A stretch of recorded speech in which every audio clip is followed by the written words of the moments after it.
I just completed a brand new career undertaking as an actor and filmmaker at the tender age of 68.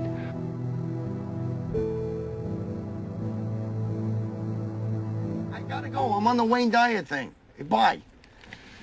Wow, damn. Is there anything we could do? You got about $5 million? If I did, would I be here? Then I don't think you can help me. Cheer up, David. It's a quick job. It's quick. It's quick and fun. It's 6:30 in the morning, Sarah. It's not going to be fun. It's just a job. Nothing artsy. We'll get them their footage, and then we're out of here. Wayne! Good morning, David. How are you? I'm great. I hope this isn't too early for you. Oh, no, I've been up for hours. Good, good. This is Rob, our cameraman. We're very lucky to have Nice to him. meet you.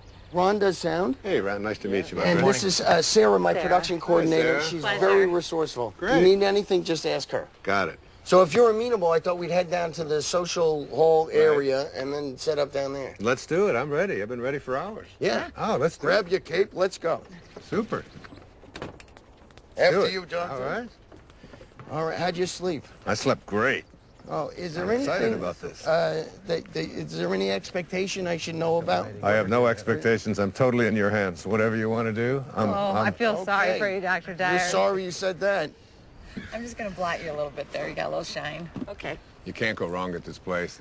Isn't it beautiful? It is gorgeous here.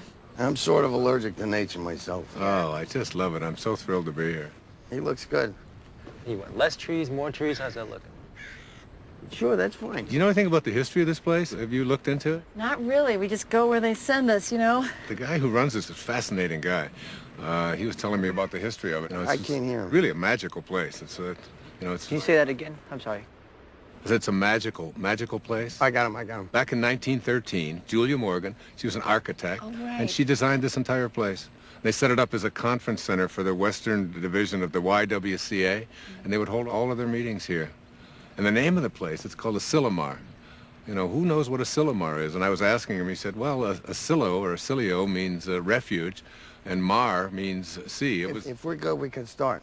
That's interesting. Hear that, David? I heard it, together. yeah. This is a refuge by the sea, and it's just stunning. It's just so beautiful. I'm so That's excited great. to be here. Wayne, just so you know, tomorrow and the next day we'll just ask you questions and you go ahead and answer, and then we'll move locations and do more of the same. And I'll also be shooting some B-roll over the next couple of days. What again?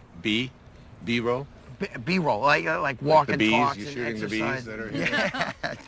Listen, it's your vision. I'm open to anything. Whatever you see, I'm happy to go along with it.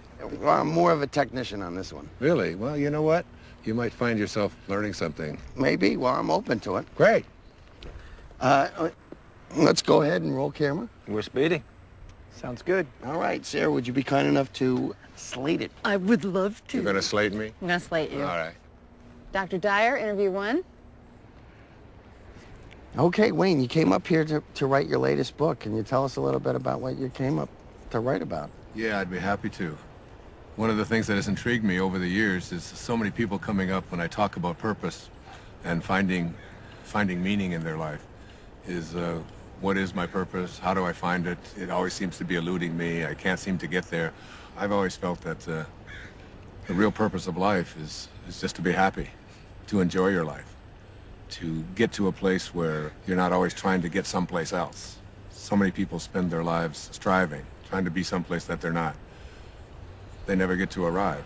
One of the ways to understand about how to find your purpose in your life is to return to nature, to find your own nature.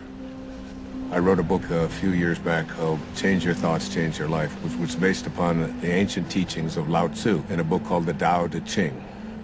Lao Tzu reminds us that all being originates in non-being. Jesus put it this way in the New Testament, it's the spirit that gives life. That you didn't really come from your parents. You really, all of us came from this place called spirit. And when you showed up here in this world, you showed up here from a tiny little drop of human protoplasm, a speck, if you will, and everything that was in that little speck that became you, everything that you needed was in that tiny little speck. One of the most important metaphors that I ever use is that the first 9 months of your life, from the moment of your conception until the moment of your birth, everything was being handled for you. There was nothing for you to do. You don't get consumed with the color your eyes are going to be or what your body is going to look like. It's all taken care of for you. You just surrender. I call it a future pull. and it's pulling you in the direction of whatever it is that you were supposed to be. And to me, it's not too great a stretch to say if everything you needed for the physical journey was already handled in there, then why not everything for the rest of the journey as well? All of your purpose, it's in there. All of what your personality, it's in there. Everything that you were to be, not just the physical you, but everything, if you just let go and allow. And so we're born. And we look at this beautiful little creature. As parents, I have 8 children. I've seen it happen many times. And you look at this beautiful little child, and you look at it and you say, great work, God. Great work. Couldn't be any better. We'll take over from here. And then we're surrounded by all these people, our family, our culture, wherever we go. And we begin to be told that we can't really trust in who we are. We have to trust in something outside of ourselves, and we're on a journey towards ambition. Once you begin to say, we'll take over from here, you introduce something, you just take this perfection, and you just edge out the Creator. You edge God out. E-G-O. Ego. This ego is the part of us that starts to tell us who you are is not this perfect divine creation, this piece of God that you came from. It doesn't say that. It says who you are is what you have.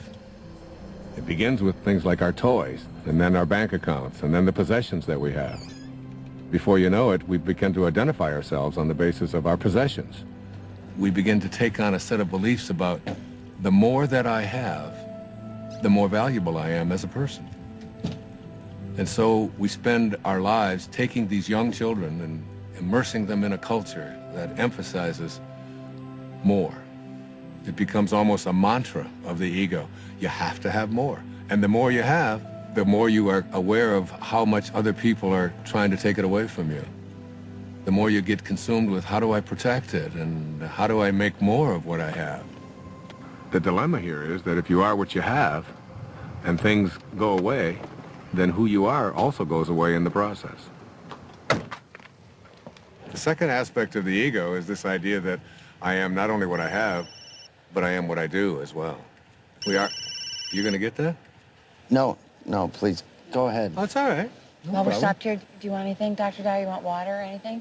No, I'm fine. Still rolling, guys. We're cutting. What? Oh, keep rolling.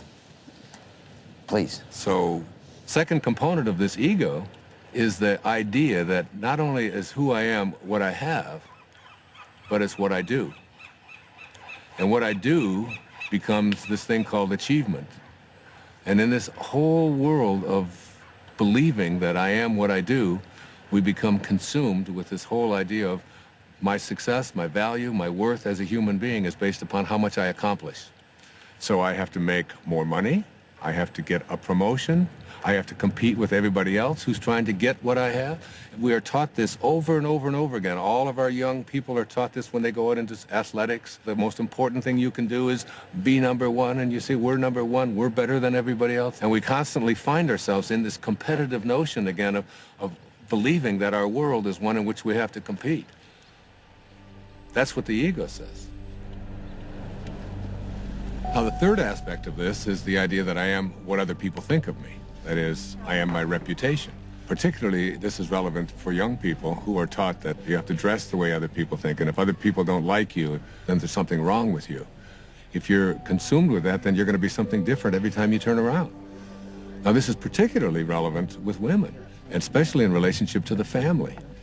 Women are often taught in our culture and our society that the only way that you can fulfill yourself is by how you relate to your family, to yourself as a daughter, to yourself as a mother, to yourself as a grandmother.